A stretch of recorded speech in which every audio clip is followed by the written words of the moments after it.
Hi hello welcome to our channel wow foods and vlogs. ఈరోజు ఏ recipe చూపించాలా అని ఆలోచిస్తుంటే మిక్స్డ్ వెజ్ కర్రీ ఎందుకు చూపించకూడదు అనిపించింది. మిక్స్డ్ వెజ్ అంటే ఇంట్లో కూరలు అయిపోతే ఓన్లీ ఉల్లిపాయలు టమాటా మాత్రమే వేసి చేసే కూర కాదండోయ్. ఇది చాలా హెల్దీ అండ్ రుచి కూడా చాలా బాగుంటుంది. కమ్మటి కూరలు ఇష్టపడే వాళ్ళకి ఫేవరెట్ అయిపోతుంది. మీరు లేట్ చేయకుండా వీడియోని లైక్ చేసేయండి. నేను లేట్ చేయకుండా రెసిపీ స్టార్ట్ చేస్తున్నా.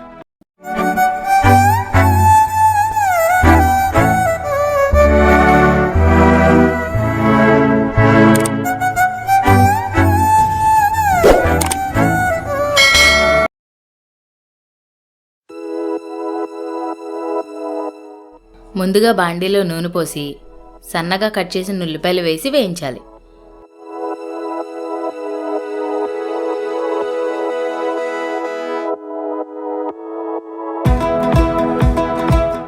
ఉల్లిపాయలు ఇలా ఎర్రగా వేగుతుండగా కట్ చేసిన చిక్కుడుకాయలు, క్యాబేజ్, క్యాప్సికమ్, బీన్స్ వేసి కలపాలి.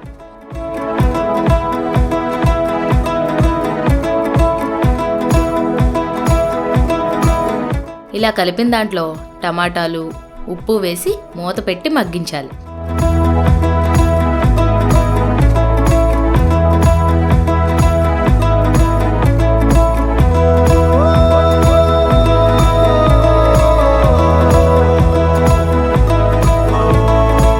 ముక్కలన్నీ ఇలా పూర్తిగా ఉడికిన తర్వాత 1 స్పూన్ జీలకర్ర పొడి, తగినంత కారం వేసి ముక్కలంతటికీ పట్టేలా కలపాలి.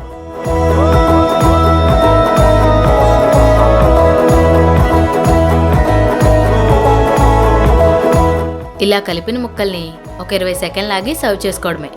ఈ కూరని అన్నంతో పాటుగా చపాతీ, పూరీలకి కర్రీగా కూడా సర్వ్ చేసుకోవచ్చు. చూసారుగా, చాలా త్వరగా అయిపోయింది. మీరు కూడా ట్రై చేసి ఎలా వచ్చిందో కామెంట్ చేయడం మాత్రం మర్చిపోకండి. వీడియోని లైక్ చేసి మీ ఫ్రెండ్స్ అండ్ ఫ్యామిలీతో షేర్ చేయండి. Thanks for watching. This is Aparna signing off.